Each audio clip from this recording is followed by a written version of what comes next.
The clock on the wall of the golden room showed 11:45 p.m. Rain tapped gently against the windows, creating a soft rhythm that mixed with the fading notes of the night's last jazz performance.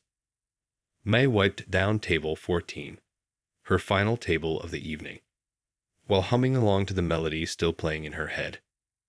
Her hands moved automatically across the wooden surface, familiar with every scratch and water ring that had accumulated over her 15 years of service.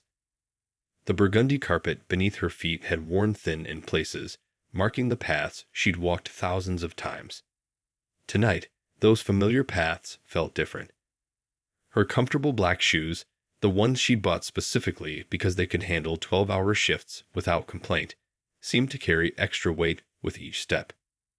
"Want me to help with that?" called out Ray, the bartender who'd been mixing drinks at the Golden Room even longer than she'd been serving them.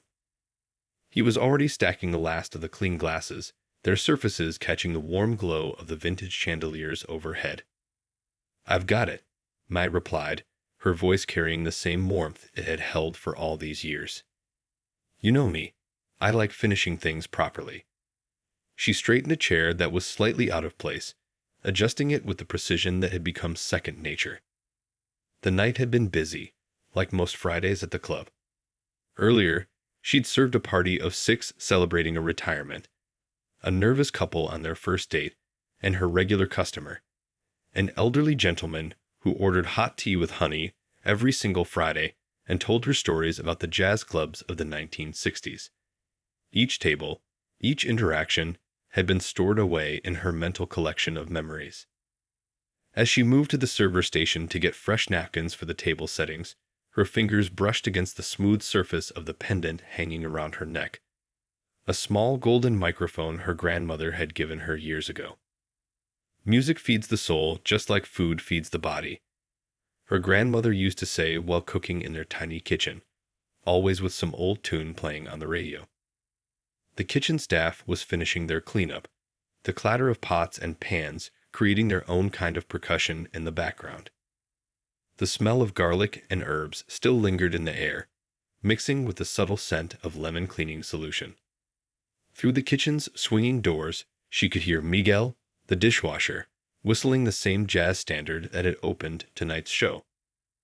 Mai picked up her serving tray one last time, its silver surface reflecting the dimmed lights of the nearly empty restaurant. How many times had she balanced this tray, loaded with steaming plates of pasta, carefully crafted salads, and delicate desserts? How many celebrations had she witnessed? How many first dates? How many business deals? Each shift had been more than just serving food.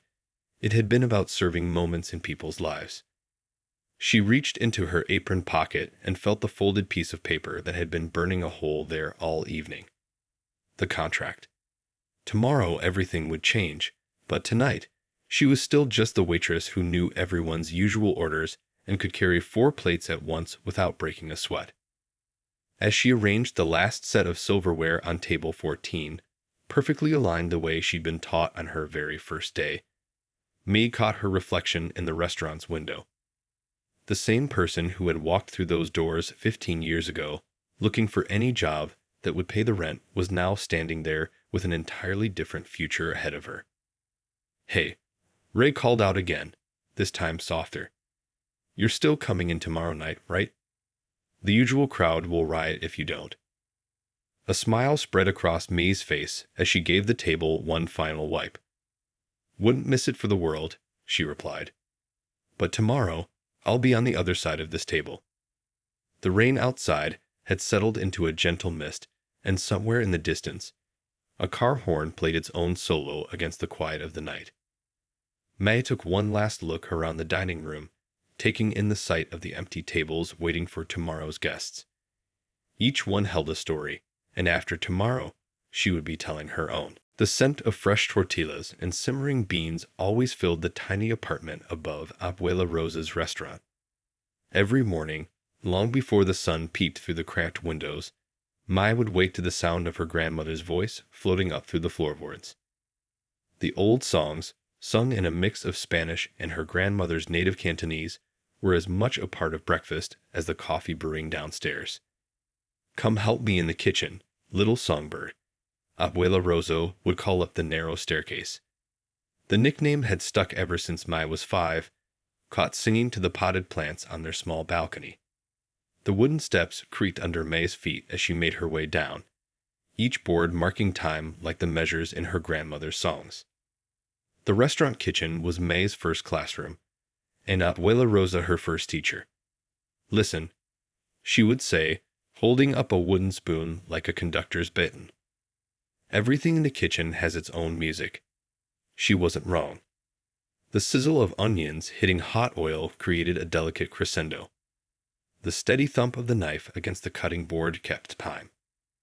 Even the old ceiling fan spun with a whirring rhythm that seemed to complement whatever tune Abuela Rosa was singing. It was in this kitchen that May learned how flavors and music worked the same way. Add too much salt, her grandmother would explain, and you can't hear the other ingredients sing. She taught May to cook by ear as much as by taste, explaining how the sound of frying changed when the oil was too hot, or how a perfect dumpling wrapper made a specific note when you tapped it. The restaurant itself was small, just 8 tables covered in red and white checkered cloths, walls decorated with a mix of old family photos and posters of musicians. There was the one of Abuela Rosa in her youth, standing outside her father's noodle shop in Hong Kong. Next to it, a picture of May's grandfather playing guitar in his mariachi band, his smile bright under his wide-brimmed hat. Their love story had crossed oceans and cultures, landing finally in this little corner restaurant where their granddaughter now learned to blend both worlds. Every weekend, local musicians would squeeze into the tiny space between the counter and the front window. They played everything from traditional Chinese erhu music to Mexican folk songs, while regular customers tapped their feet and sang along between bites of fusion dishes that Abuela Rosa had created, like her famous 5-spice carnitas and Sichuan pepper salsa. Music and food, Abuela Rosa would say, watching Mai practice carrying plates to the beat of whatever was playing. They both feed something deeper than the stomach. She taught May to time her steps to the rhythm of each song, explaining how a steady pace meant steady hands, and steady hands meant no spilled soup.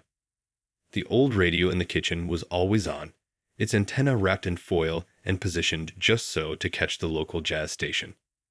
When business was slow, Abuela Rosa would dance between the prep stations, teaching Mai the steps her own grandmother had taught her. In life, she'd say, spinning slowly with a dish towel as her dance partner, "You must know when to move quick like allegro, and when to take it slow like adagio." Sometimes, late at night after closing, Abuela Rosa would sit at the corner table with her ledger, humming while she counted the day's earnings. Young Mai would clean the tables, just like she did now at the Golden Room, and dream about the stories behind each water ring and scratch mark left behind. Her grandmother never saw these marks as flaws. "They're notes in our restaurant's song," she'd say, running her fingers over the worn wooden surfaces. Years later, when the building was sold and the restaurant had to close, Abuela Rosa took down all the pictures except one. The photo of her and young Mai standing in the kitchen, both covered in flour, mid-laugh while making dumplings. "Remember, little songbird," she said, carefully wrapping the frame, "wherever you go, carry the rhythm of this kitchen in your heart. The best songs are the ones that tell your story." That photo now sat on Mi's dresser at home, and every time she looked at it, she could still hear the symphony of her grandmother's kitchen, the bubbling pots, the sizzling woks, the laughter of customers, and above it all, Abuela Rosa's voice, singing the songs that had shaped her granddaughter's world. The heavy brass doors of the Golden Room felt like they weighed 1,000 pounds the first time Mai pushed them open. It was a chilly morning in 2008, and she had already tried 5 other restaurants in the area. Her throat was still scratchy from singing at another failed audition the day before, and her worn leather shoes squeaked against the polished floor as she walked in. The restaurant was empty except for a man arranging wine glasses behind the bar. Sunlight streamed through the tall windows, making the dust particles dance in the air like tiny stars. The ceiling fans spun lazily overhead, their shadows playing across the deep burgundy carpet that had yet to show its age. "We're closed," the bartender called out without looking up. His hands never stopped moving, each glass placed with mechanical precision. "I saw the help wanted sign," Mag replied, her voice stronger than she felt. The sign had been small, tucked in the corner of the window, but she had learned to spot these like water in a desert. "I have 5 years of experience." The bartender, she would later know him as Ray, finally looked up. He studied her for a moment, then gestured toward the kitchen. "Talk to Mr. Chen. He's the manager." The kitchen was a world away from her grandmother's cozy restaurant. Stainless steel stretched in every direction, and the prep stations were arranged with military precision. Mr. Chen stood at a prep table, carefully examining a cut of fish. He didn't look up when Mai entered, but his questions came quick and sharp. "Experience?" 5 years at the Blue Palm, 2 at Garden Court. References? All good. I can call them now. Notice at current job. Already gave it. Available immediately. Mr. Chen finally looked up, his eyes sharp but not unkind. "Why here?" Mai thought about giving the usual answers: good location, excellent reputation, steady clientele. Instead, she found herself telling the truth. "I've walked past here every night for the last year. The music, it feels like home." Something in Mr. Chen's expression shifted slightly. He wiped his hands on his apron and pulled out a stack of papers from a nearby shelf. "Fill these out. Training starts tomorrow. We provide the uniform. Black shoes, clean and polished. Hair neat, minimal jewelry. Learn the menu front to back. Questions?" Mai shook her head, clutching the papers like a lifeline. As she turned to leave, the sound of a saxophone drifted in from the main room. Someone testing the sound system for the evening ahead. Mr. Chen must have noticed her pause. "That's Danny Wong on alto sax," he said, almost to himself. "Recorded here in '95. Good year." The next morning, May arrived an hour early. The uniform was crisp and new. Black pants, white shirt, burgundy vest with the Golden Room's logo embroidered in gold thread.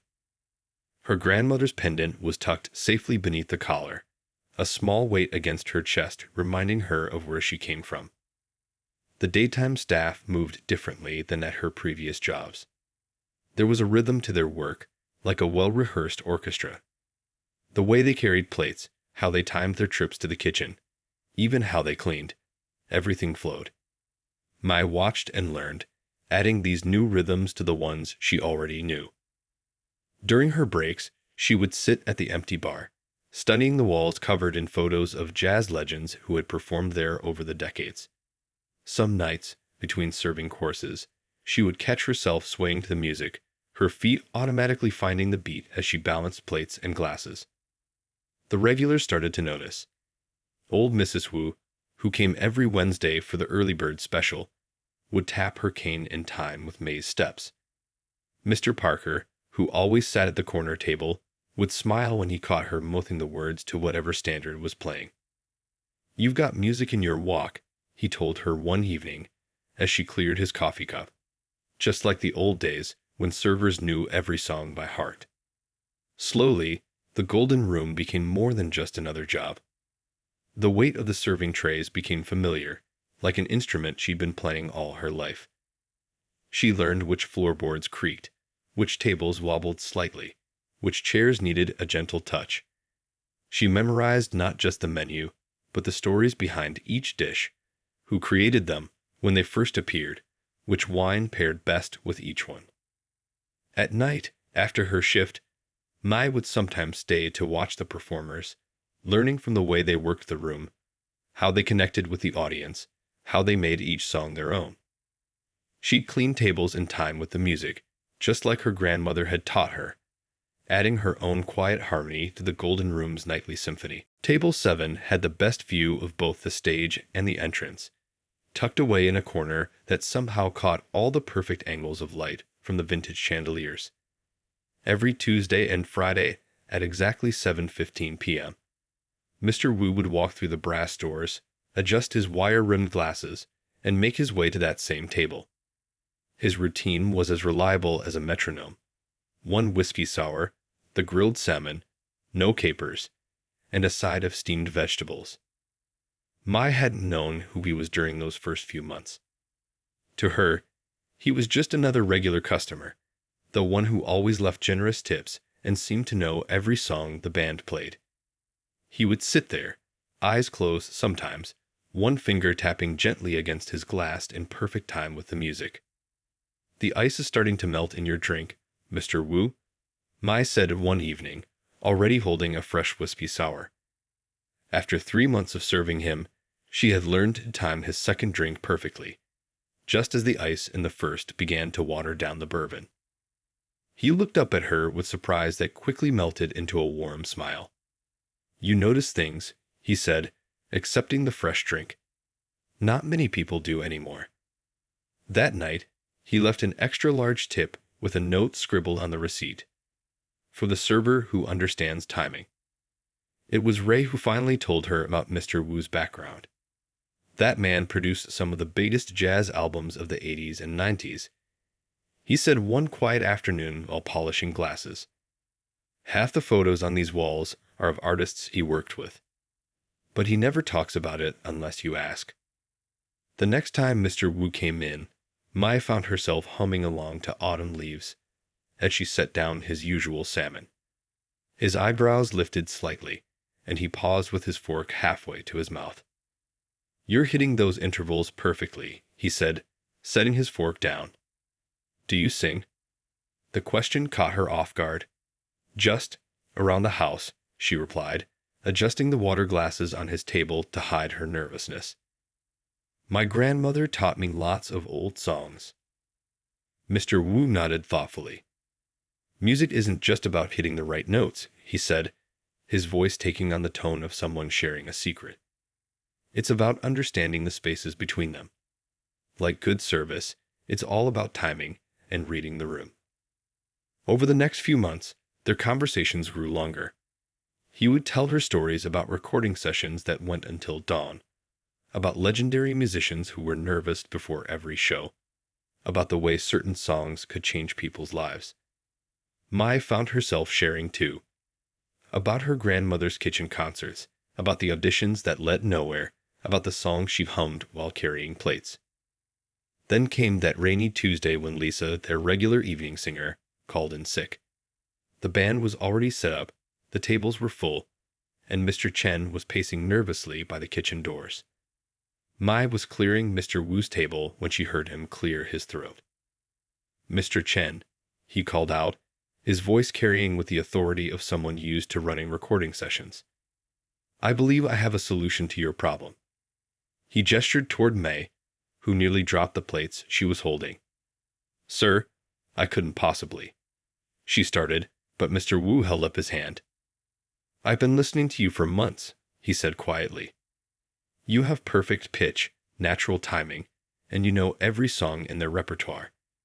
Sometimes the stage finds you when you're not looking for it." That evening, wearing her serving uniform and still holding her order pad, May found herself standing in front of the microphone. The band looked at her expectantly, and she could feel the weight of every guest's eyes. But then she saw Mr. Wu at table 7, giving her the same gentle nod he'd given countless musicians before her. "Fly me to the moon," she said to the band, her voice barely a whisper. "In B-flat, please." As the first notes floated from the piano, she closed her eyes and imagined she was back in her grandmother's kitchen, where music and work had always been one and the same. The applause that followed her first song wasn't thunderous. This was a dinner crowd, after all. But it was genuine, punctuated by the soft clink of forks being set down and whispered conversations pausing mid-sentence. When she opened her eyes, she saw Mr. Wu sitting at his table, smiling like a proud teacher watching a student finally understand a difficult lesson. The morning after her first performance, Mi arrived at work expecting everything to be the same. She tied her apron with familiar motions, checked her section's salt shakers, and began her usual routine. But something had shifted, like a new note added to a familiar chord. "There she is, our singing server," called out Tommy from the kitchen, waving a spatula in greeting. The other staff members smiled knowingly, and even Mr. Chen gave her a slight nod as she passed his office. The recognition made her cheeks warm, but she had tables to set and water glasses to fill. It started small, a request here, a suggestion there. During a quiet Tuesday lunch shift, an elderly couple celebrating their 50th anniversary asked if she knew their song. She did, and with Mr. Chen's approving nod, she sang it right there between their soup and main course, her serving tray tucked under her arm like a music stand. "You're doing two jobs now," Ray observed one evening as she hummed while polishing wine glasses at the bar. Most people would quit serving the moment they got a chance to perform. Mai lined up the glasses, making sure each one caught the light just right. "The serving isn't just a job," she replied, thinking of her grandmother's lessons about rhythm and timing. "It's part of the music, too." The regulars started requesting specific songs along with their usual orders. The usual pasta, extra garlic, and maybe Moon River later. They'd ask with hopeful smiles. Mi kept a small notebook in her apron pocket, jotting down requests between taking orders and delivering plates. One particularly busy Friday night, she was balancing a tray of appetizers when the band's singer called in sick again. Mr. Chen caught her eye across the room and raised an eyebrow in question. She nodded, delivered her tray, and stepped up to the microphone still wearing her serving uniform. "Hi everyone," she said softly, adjusting the mic stand. "I'm Mie, and I'll be your server and your singer tonight." The crowd chuckled warmly, and she launched into "What a Wonderful World," her voice floating over the clinking of cutlery and murmured conversations. The kitchen staff started timing their cooking to her songs. They knew that by the second verse of "Fly Me to the Moon," the risotto needed stirring, and the final notes of "The Way You Look Tonight" meant the soufflés were ready to come out of the oven. Yum servers would ask her for advice, not just about carrying plates, but about finding their own rhythm. "How do you do both?" They'd wonder, watching her move seamlessly between tables and stage. "Listen to the room," she'd tell them, just as her grandmother had taught her. "Every table has its own tempo. Some want their evening allegro, quick and lively.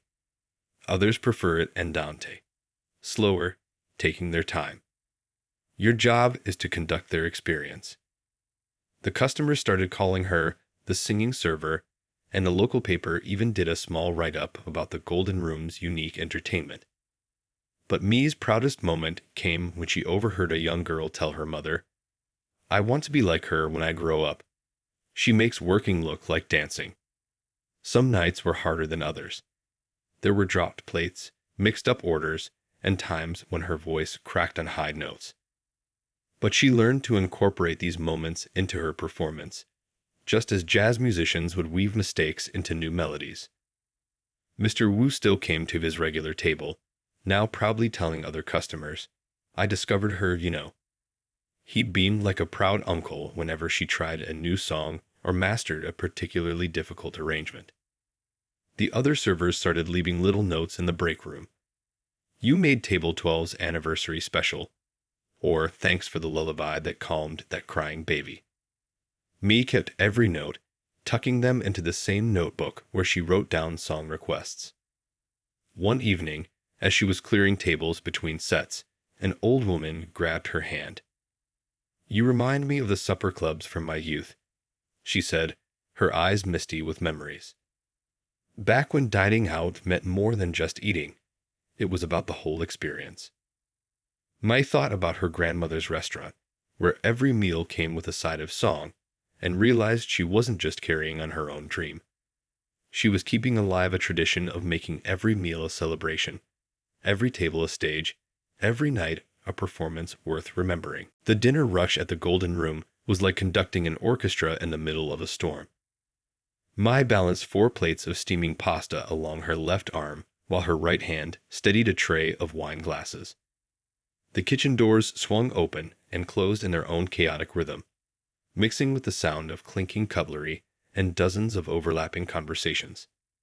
Table 9 needs their check, 12 is ready to order, and 15 just got seated, call out Lily, another server, as she rushed past with her own full tray. The jazz quartet on stage was playing Take 5, and Mai found herself timing her steps to the famous 5/4 rhythm, a trick that helped her keep her balance during the busiest moments. Tonight was especially challenging because in exactly 47 minutes, she would need to change from her serving apron into her performance dress for her evening set. The regulars had started calling these quick transformations her Superman moments, though she felt far from superhuman as she juggled the demands of both roles. "Order up for table 20. The kitchen cook shouted through the service window. Mee glanced at her watch. 39 minutes now until her set. She could do this. She'd done it hundreds of times before. Her grandmother's voice echoed in her head. The kitchen is just another kind of stage, little songbird. The night rolled on like a freight train. A spilled soup at table 7 needed quick cleanup. The couple at table 3 had dietary restrictions that required special attention. The birthday party at table 12 wanted their desserts timed perfectly with their celebration. Through it all, Meg moved with the practiced grace of someone who had learned to dance through chaos. "How do you keep it all straight in your head?" asked Min, one of the newer servers, watching Mai simultaneously take an order, signal the bartender for table 4's drinks, and adjust the volume on her wireless earpiece that kept her connected to the kitchen. "It's like remembering lyrics," Mai replied, scribbling down a customer's special request. "Every table has its own verse, and you have to know where you are in each song." She didn't mention the times she'd mixed up orders or forgotten which table had asked for extra napkins. Those moments were just wrong notes in a longer melody. 23 minutes until her set. May ducked into the break room, where her simple black dress hung ready on the door. She had chosen it carefully. Elegant enough for the stage, but practical enough that she could still help serve if needed. The golden microphone pendant from her grandmother caught the fluorescent light as she quickly changed. "You're on in 5, Ray called through the door. "Want me to handle your tables?" "Just the new ones," Mag replied, emerging while adjusting her pendant. "I promised Mrs. Chen I'd bring her usual tea during the break between sets." The stage lights felt different from the warm glow of the dining room, but Mai had learned to feel at home in both spaces. As she stepped up to the microphone, she could see her section of tables from this new angle. The mother at table 9 was cutting up food for her child. The businessman at table 15 was finally relaxing after a long day. The elderly couple at table 4 was holding hands across their empty plates. These were more than just customers now. They were her audience in 2 different shows.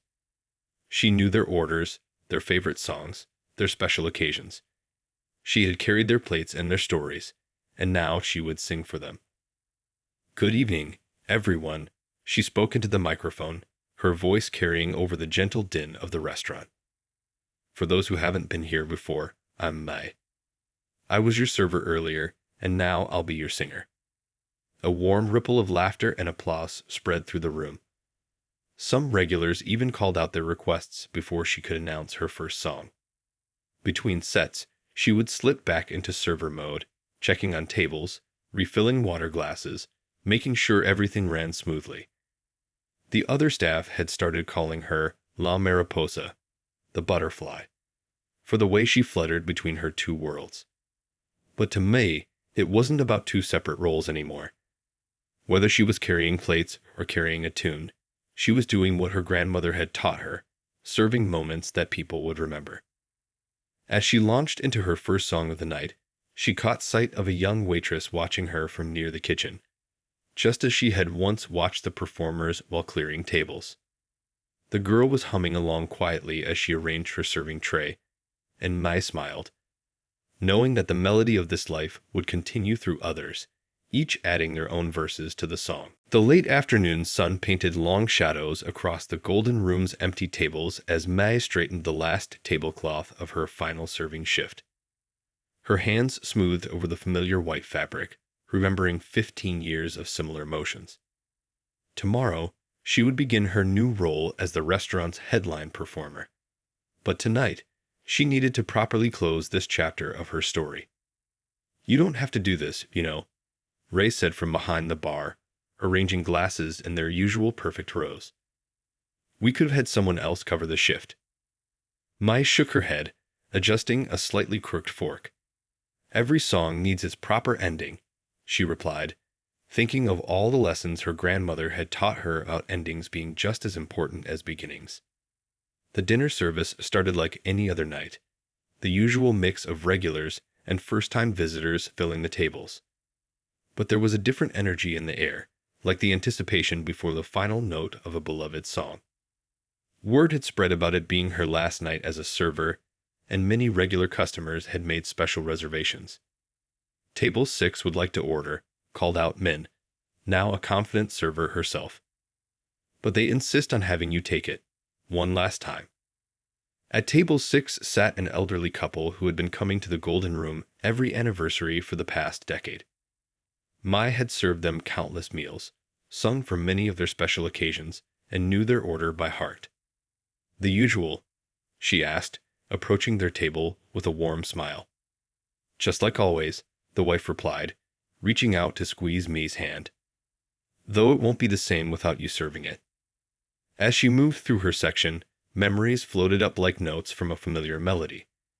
There was table 12, where she had dropped an entire tray of drinks during her first week.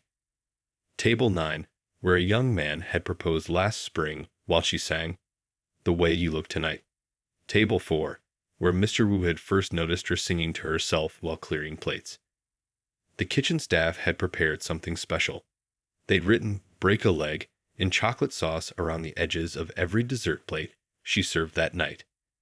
Even Mr. Chen emerged from his office more often than usual, watching her work with what looked suspiciously like pride in his usually stern expression.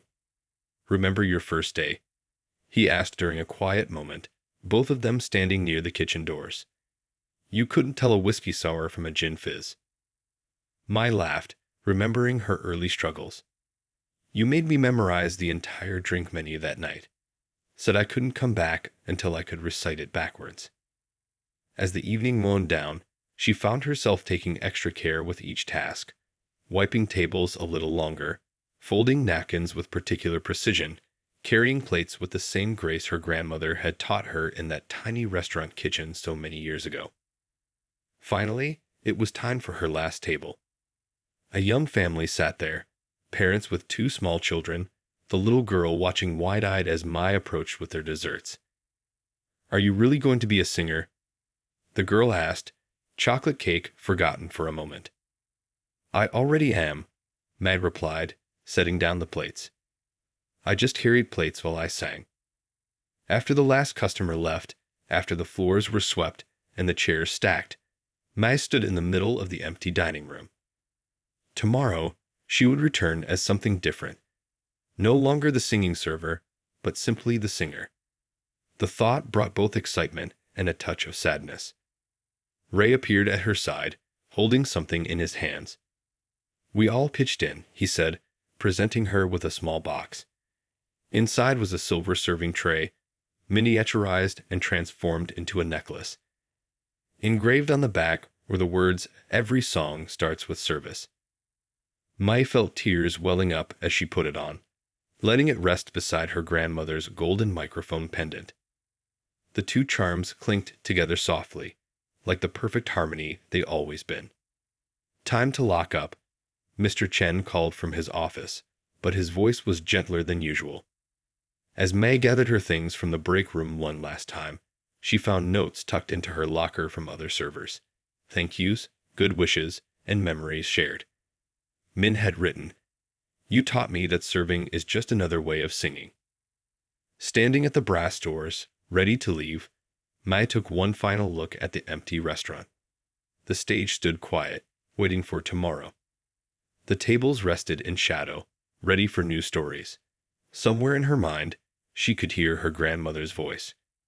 Remember, little songbird, the best songs are the ones that change us while we sing them. She pushed open the heavy doors, stepping out into the night.